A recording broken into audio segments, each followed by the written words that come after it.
The liturgy, I began the series by just talking about how we are a church with lots of ritual. Why? What does ritual do? Ritual is an important thing. It's all through the Scriptures.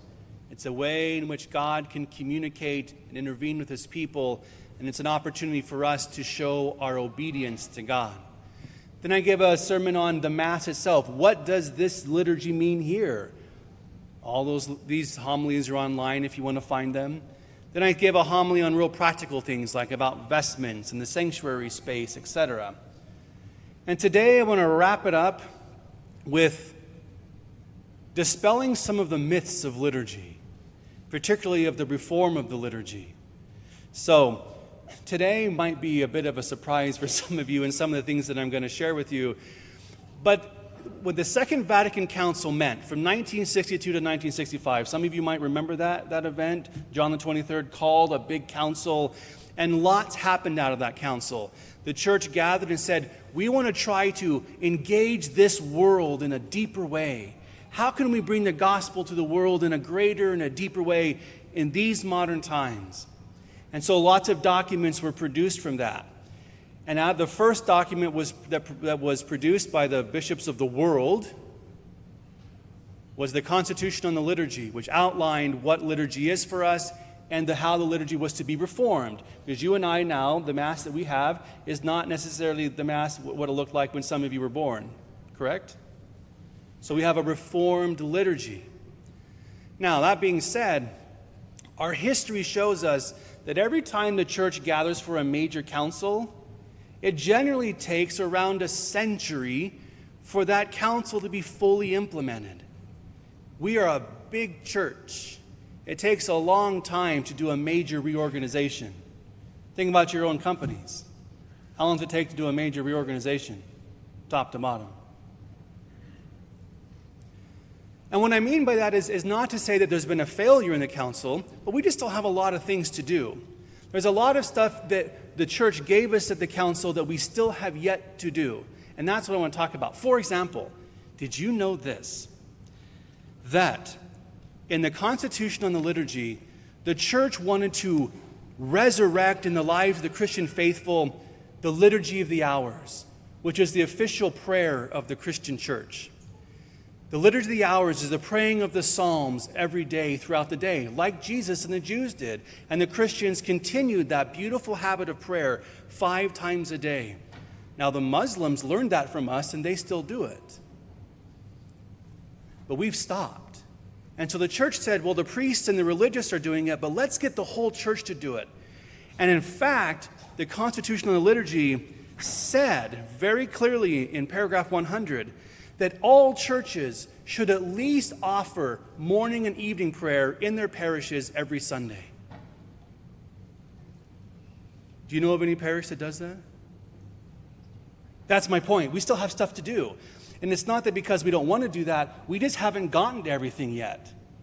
We haven't gotten everything. So there's lots to do still. And that's what I want to talk about today, is that there are things that we are still in the process of implementing. It's a big deal to go through a giant ecumenical council like the Second Vatican Council, which happened in a very precarious time in our history, and then to implement all of that, okay? That's what I'm going to talk about. And you might want to fasten your seatbelt. And I've put up a little shield here because you might not like everything the Vatican Council says. Dispelling some of the myths of the Council.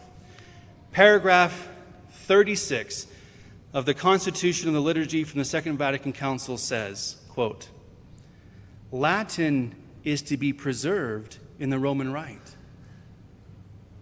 Did you know that? Many of you, like me, grew up thinking that the Vatican Council did away with Latin. Any of you think that? I thought that. So it was never my experience. But the Council says very clearly that Latin is to be preserved in the Roman Rite. It's not meant to be done away with completely. When I read that again, I was like, oh. Now, that being said, I want to assure all of you that you're not going to come back to Mass next Sunday and it's all in Latin. Please be reassured. Because the council was very emphatic of the role of the common language of the people, that the English language or Spanish or German, whatever, is to be an important part of the rite. But what the church didn't want to have happen was that we forgot our roots completely and no longer used our ancient language. For example, if you go to a Jewish synagogue today, will you pray in the modern language, like English? You'll do some, but you'll also still pray in Hebrew. They've done an excellent job of maintaining their ancient tradition. And the church is saying, can we do that too? Can we still be in the modern world and at the same time hold on to our ancient roots? That was the vision. And so you might be hearing the church slowly reintegrating some of the things into the church. Paragraph 54 says this, that pastors must work to ensure that the lay faithful can at least sing or say together in Latin the ordinary parts of the Mass. The Roman Missal here says, since the faithful from different countries come together ever more frequently, it is desirable that they know how to sing together at least some of the parts of the ordinary of the Mass in Latin, especially the profession of the faith and the Lord's Prayer.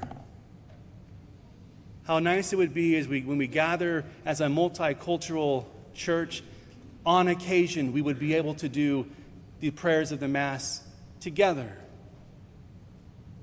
I led a pilgrimage to Rome one time, several years ago. Have you ever been to Rome, to St. Peter's Basilica? And if you're there on a Wednesday, the Holy Father, if he happens to be there, if he's not on mission, he has a Wednesday audience where he speaks to the people, he gives a talk, and he blesses the pilgrims, he'll bless your articles, and then he wraps it up with the praying of the Angelus. Some of you have been there, you remember that. So here we were, our little group from Idaho, and there was pilgrims from all over the world. And when they pray the Angelus, they start the prayer. Do you know what language they pray the Angelus in over there? It's not Italian. They prayed in Latin. And all around us were people who were joining in that prayer. And then there was our little group, and we were like, we couldn't join our brothers and sister Catholics. Now, not everybody could follow along, but lots of people could. I think that's the idea of the church, is this going to be the way you pray every day? No. Is this what you're going to be required to? No. But it's something that the church wants us to remember. And we might have to start teaching our kids. And slowly, they just become familiar with these prayers. But Father, I don't know Latin. I know you don't. I know you don't. But I bet you know the Lord's Prayer in English. And I bet if you began to say the words in Latin at the part of the Mass where the priest says, let us now pray the Lord's Prayer, we would know what we were saying. And we could join other people in that prayer. Now, that being said, I just want to reaffirm, please don't leave here saying that Father Vogel is going to make everything in Latin, because I'm not. I'm going to leave it up to the church to tell us what to do. Okay? But just like this morning, you heard the Gloria in Latin, one song. Just one. Because it's our job, my job as a pastor, to ensure that we can still know and be rooted with our ancient tradition. Didn't know that, did you? And lots of us didn't know. And we're beginning to know, because there's a lot of documents and the church is continuing to uncover these things. And there is a huge role for the vernacular, so please don't misunderstand. The vernacular is not going away.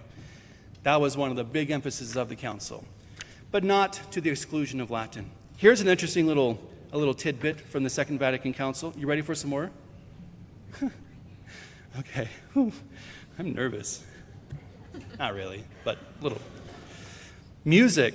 The church says in Article 112 that our musical tradition is a treasure of inestimable value, greater than that of any other art. Said again, that our musical tradition is a treasure of inestimable value, greater than that of any other art. So think of all the artworks of the church, the Sistine Chapel, the frescoes of Michelangelo, the statues of Bernini. Think of all the great artwork of the church. The church says that our musical tradition is a much greater treasure than all of that other art. That our music is much more important and of greater value to us than all of the other art. It's not saying that the other art isn't important, but here's the point of the church. I could go to your house and we could have Mass in your living room, couldn't we? Could we have Mass in your living room? Say yes, we could. Do you have big statues and stained glass windows in your living room? No. Well, some of you might, but most of us don't. And we could still have a beautiful Mass in your living room without sacred art. But to have Mass without music is a lot harder than having Mass without statues.